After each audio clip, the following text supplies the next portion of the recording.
How are you there? Good evening, all of you supporters of Israel, lovers of world peace and global order. Rishi Sunak, the British Prime Minister, also paid a visit to the Middle East. He went to Egypt, he went to Israel, and also to Saudi Arabia. And when he met Israeli Prime Minister Benjamin Netanyahu, the Israeli Prime Minister said that we are at war against the West barbarians. He calls them the West monsters of the planet. And he calls Hamas the new Nazis and the new ISIS. And the world should stand with Israel for the battle of the entire civilized world, battle for the free world. He makes it clear that the war on Israel is not just about Israel.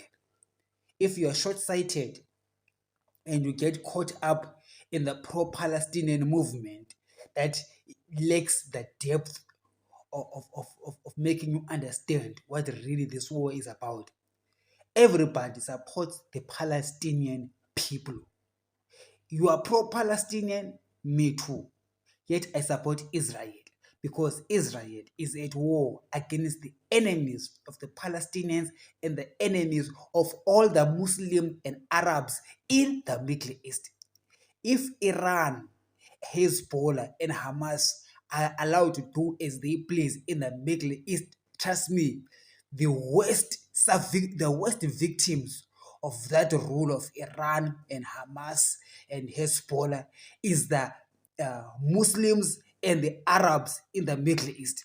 So, if you are Muslim and you are Arab, you're in the Middle East, or you are not in the Middle East, it is a duty to support Israel if you love the free world.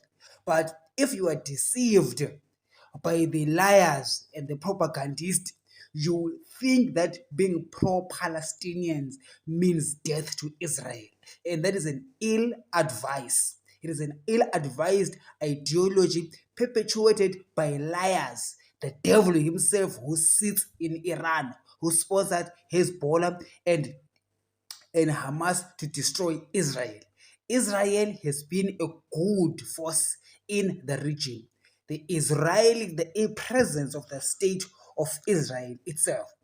Israel is very good with agriculture, is very good with technologies, and it has exported its success to its neighbors, to Jordan, to Egypt, to Saudi Arabia. All of these countries in the GCC have benefited because of the presence of Israel. Erase Israel from that region and you are left with a global power, which is Iran. You are going to be getting Islamic extremists rising in all those nations, and the citizens of those nations are going to suffer. Just like the citizens in the Gaza Strip today are suffering because of what Hamas is doing to the citizens of Palestinians. So if you are a pro-Palestinian, you should therefore be in support of Benjamin Netanyahu, who is fighting for the soul and survival of the Palestinians by removing Hamas from that region. I feel the same as a Zimbabwean fighting ZANU PF. If someone comes and fights ZANU PF, I would support that person because we as Zimbabweans are suffering from the occupation of ZANU PF in the same way as the Palestinian people are suffering the occupation of Hamas. So Israel comes to destroy Hamas in the Gaza Strip to free the Palestinians. And Hamas uses the women and children as human shields in this war, so that when Israel bombs a place and there's women and children who suffer in the process, then Hamas will use that. Hamas and her allies in the region who do not support Israel because they do not support human prosperity, human rights, but are perpetuating this macho man mentality of them wanting to rule the region by force. These people support what Hamas is doing, putting women and children as a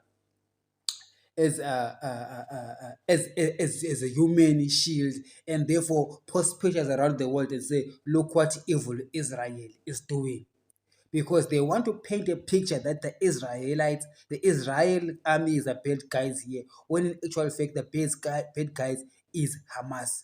And Israel has brought evidence that shows that the hotel, uh, the hospital was bombed by Hamas and not Israel. I'm not going to go through the evidence. I went through it, and you can look it up on the internet. It shows how evidence shows that that is actually a missile from Hamas that was aimed at Israel but failed midway and hit a hospital. And there's enough evidence to show that. But I was surprised that the leaders in the region already had come to a conclusion that it is Israel, and they cancelled a meeting with President Joe Biden, who came in good faith to avoid a further deterioration of the situation in the Middle East by meeting the leaders in that region so that they can find common ground and a good understanding. But it seems like the leaders in that region were very much quick to judge Israel, meaning that they have already predetermined that they also have this kind of like abrasive approach towards the state of Israel. Because we see the state of Israel is a force for good in the region, and some other governments in the region might be terrified at a good covenant, government and a good governance system. Because you see, the system of Israel, if it were to be in the region, all the Muslim people are going to be free.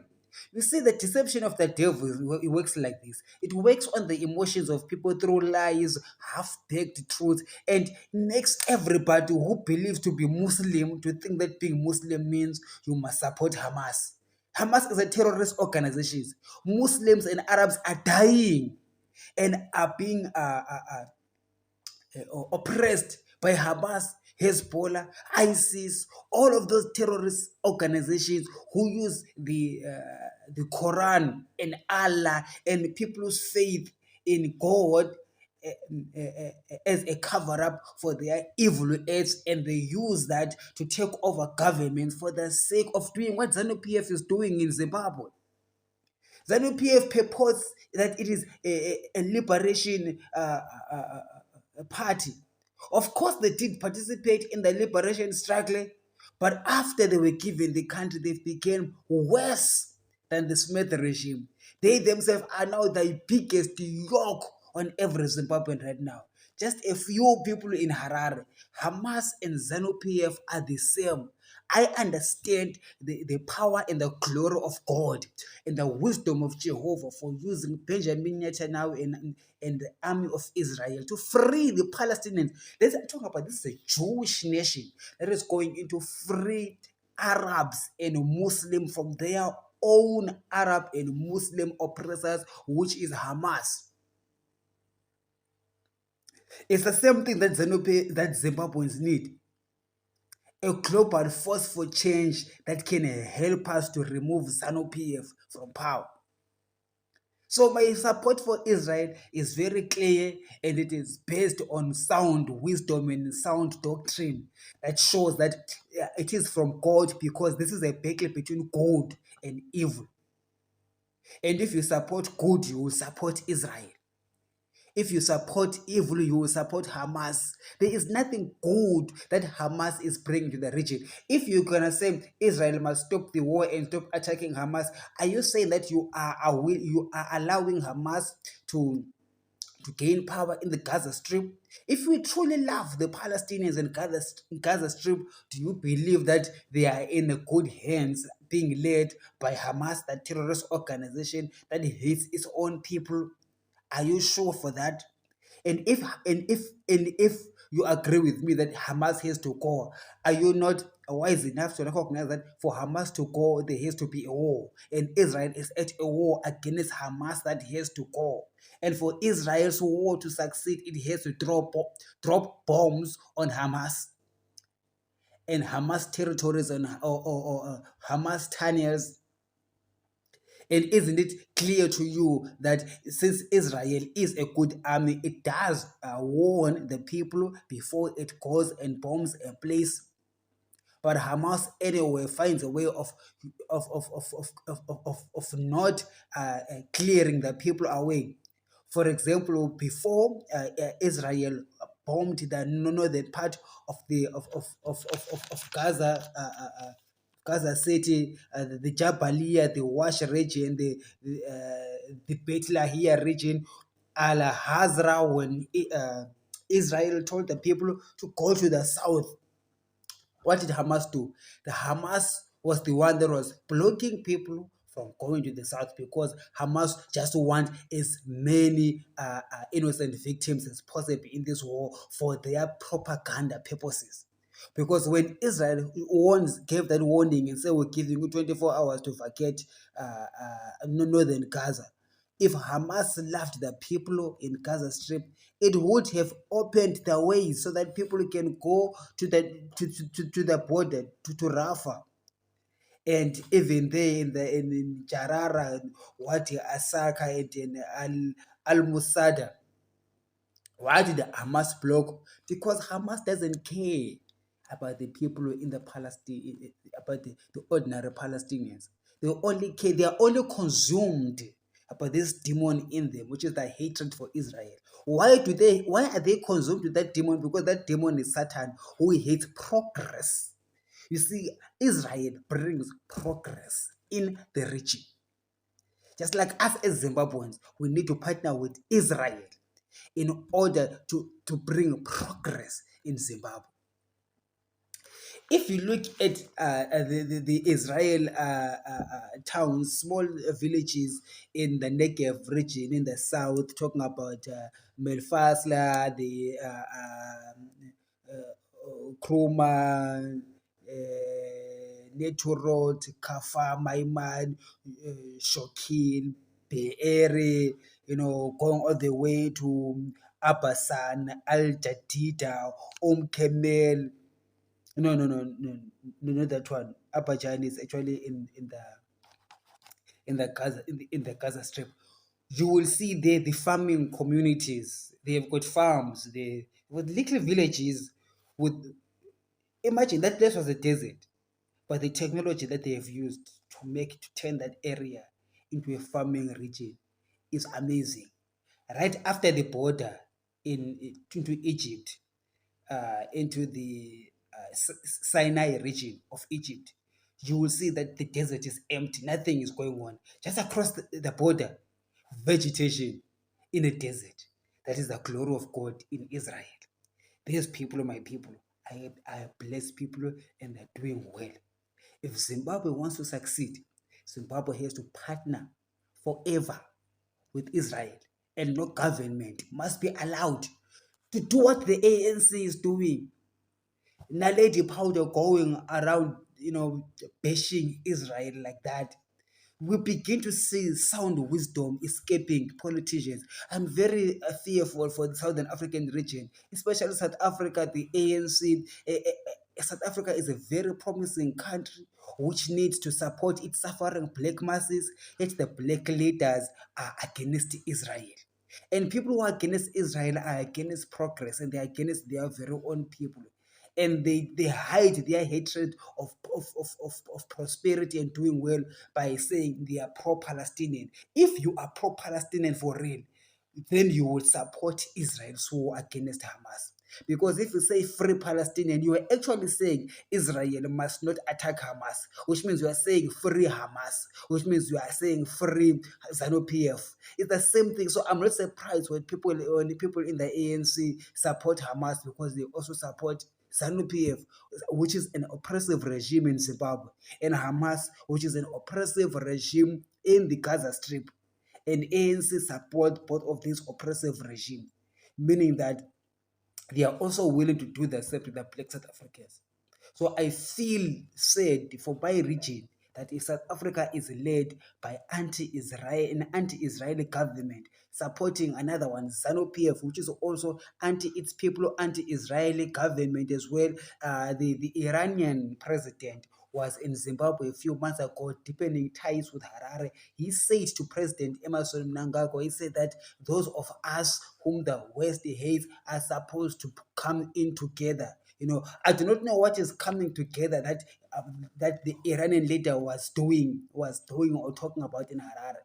But for all that matters that our president in Zimbabwe deepens ties with Iran, the arch enemy of Israel, is not a good sign for the prosperity of our people. Us as Zimbabweans, as one who represents the rest of the sound-minded Zimbabweans, we distance ourselves from Iran, we distance ourselves from that uh, uh, uh, conversation or that agreement that the president of Zimbabwe had with the Iranians. I refute that. I come against it in any way possible, and I declare that we Zimbabweans, good sounding Zimbabweans, support Israel for the purposes of good, for the purposes of this battle against the entire civilized world, the battle for the free world. That's what Prime Minister Benjamin Netanyahu called the world to stand with Israel for that purpose. And therefore, I am answering that call by Prime Minister Benjamin Netanyahu that I, Ngobani Zonde, as well as the future leader of Zimbabwe, to stand with you, Prime Minister, against these new Nazis and this new ISIS that is sketching the Middle East. And our prayers are for you. We are praying for the whole of Israel, starting there in Be'eri and in Kiryat Gat, in the Negev, in the Mitzpe Ramla, in Yotvata, in Dimora, in Beersheba, going up to Ramla. I will also have send special prayers to the towns of Ashkelon and Ashdod that have been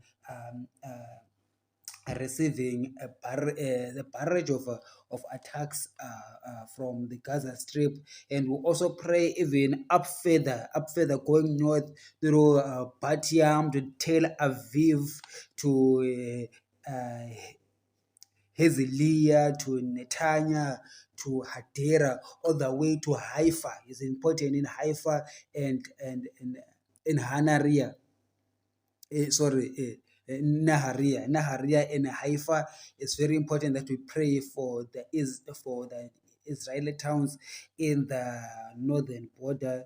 Also, the Nazareth in Haifa district, is they are going to face the Hezbollah in the north there. So we pray that God protects them, covers them, give the Tel Aviv government wisdom and understanding on how to fight this. And we're happy that Britain is also sending the military aid to Israel, and the United States is also somewhere close by. So the global superpowers, forces for good, the free world, the civilized world.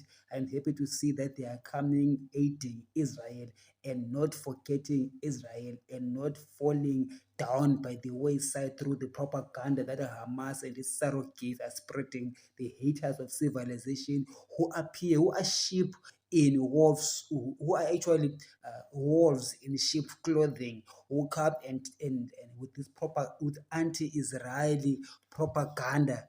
I mean, to make it look as if Israel is a bad guys, but in actual fact, the wolves in sheep's clothing, who want to destroy the free world and usher the world into a dark ages.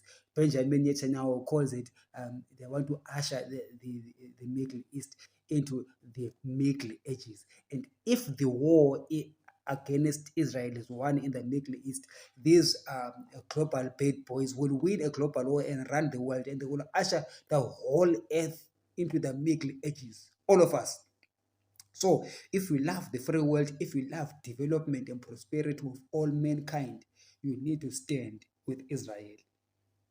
Some of you love development, love mankind, but you are standing with this group, so-called group that says Free Palestine, as if being pro-Israel is being against Palestinians, without knowing what you need is wisdom and understanding. If you understand the issue much deeper, you will realize that if you love God, and if you love God, you will support Israel. And there's a lot of people that love God, love good, but are anti-Israel, thinking that they are doing what is good. The Bible says there is a way that seems righteous to a man, but its end is death. Let me tell you something, ladies and gentlemen. Being pro-Palestinian, which actually is supporting what do you call it, Hamas. If Hamas succeeds in whatever it is that they're doing, the world will be a terrible place, and we will have you to blame for supporting the haters of the free world. So if you are wise and intelligent, as many people I would believe they are, setting aside their emotions and half-baked truths and these trying to become this tribalism, because you will find that most people who are Muslims, they believe that as a Muslim it is their duty to say I'm pro-Palestinian and I'm against Israel. I will have to educate you and tell you that if you love the Quran and you love Allah, you are going to be against people like Hamas who pretend to love God, when in actual fact they are using the Islamic regime to oppress Islamic people, to oppress the citizens, the Muslims and the Arabs in the whole Middle East region. So if you're a Muslim or you're an Arab and you love your people and you love your Allah and you love your religion, you will be repudiated by what Hezbollah and Hamas and Iran is doing, and you will support is the cause of Israel by understanding that it's not about the Christians or the Hebrews, but it is about the battle for human rights, for human dignity, the battle for the for the civilized free world. So you must understand that in the civilized free world, Muslims have the right to practice their religion. However, in the world run by Hezbollah and Hamas, are you telling me as a Muslim you're going to be free to practice your religion the way that you want? Or these guys are going to usher in what they call an Islamic state, whereby women are not allowed to drive, are not even allowed to show their faces, are not allowed to do anything. Men are, if you make some mistake, they will whip you with a hand. Who believe? Whether you say you are a Christian, you worship God on Sunday, and you celebrate Christmas and what you call it, the Passover, that is it. Or you're Jewish, you celebrate Passover and other Jewish religions, Jewish ceremonies. That's up to you. Or you're Muslim, you want to have your 5 prayers a day, or you want to go to your Ramadan every year in a nation that belongs to the free world, civilized world. All people are allowed to practice their religion the way that they see fit. All of us living together peacefully. You only achieve that when you support the free world order. And Israel is a big proponent of that free world order, that civilized order. So in that free world order in Israel, Islamic people, Muslims are allowed to practice their religion in Israel itself, including in the allies of Israel, Britain and USA. You have got a Britain right now, a civilized a world country that is led by a prime minister who's not even Christian. Okay, who's not even Christian, whose religion is strange to the British. yet he has been allowed to lead because that is the civilized nature of this so-called free world that we are fighting for. So in this war, this at the belly of this war, at the core of this war, is this battle against the good civilized world that respects all human beings, all human rights, against this world order that Iran wants to bring about. See, Iran wants to bring about darkness. My phone has just gone dark as I'm talking about Iran bringing darkness into the world. You see, this is the Antichrist. It's sort of like my phone is very prophetic. Iran is the Antichrist that we have been told about. All the countries that align themselves to Iran, politicians that align themselves to Iran, are part and parcel of the Antichrist, the wolf that appears like a sheep. They come as if like they are coming to save you from the evil USA. They call it apartheid Israel. Okay, and they give you these half-baked truths and these stories that they pick up here and there, and then they get you excited emotionally against Israel, against the United States and the civilized world, as if they are bringing something which is good, yet they want to take the world into the dark ages. How do you see that? Zimbabwe, ZANU-PF supports these guys. They've taken Zimbabwe into the dark world, into the dark ages already. ANC supports these guys. They are already on the path of taking South Africa into the dark world as well. The list goes on. You can list the countries, Syria, the countries that are supporting Iran itself, Russia itself. Just look at their economies. Just look at how they are running their countries. Then you will begin to see that these are the countries that want to take the world to the dark ages. And the leaders of those countries have already taken their people to the dark ages, and they want to plunge all of us into it. Zimbabwe has been plunged to the abyss by ZANU-PF, and us Zimbabweans have ran out of that country to go to countries that belong to the free world, civilized countries, and because of that, that's how we survive. If these countries that we are running away to as Zimbabweans are also plunged into darkness by Hezbollah, ISIS and Hamas and Iran, then there's no hope for everybody in the whole world. So I do agree with Benjamin Netanyahu when he calls against the whole world and say, let us all stand with Israel, for this is the battle for the entire civilized world, a battle for the free world. My name is Ngobani Zondo, and I'm a Zimbabwean. And I believe that if we stand together, Israel will win this war. And as Zimbabweans, we need to stand together with Israel, as Israel as well will also in time stand with us, partner with us to usher Zimbabwe into the civilized world and bring about a change in our region. Holy is Jehovah. Have a great evening.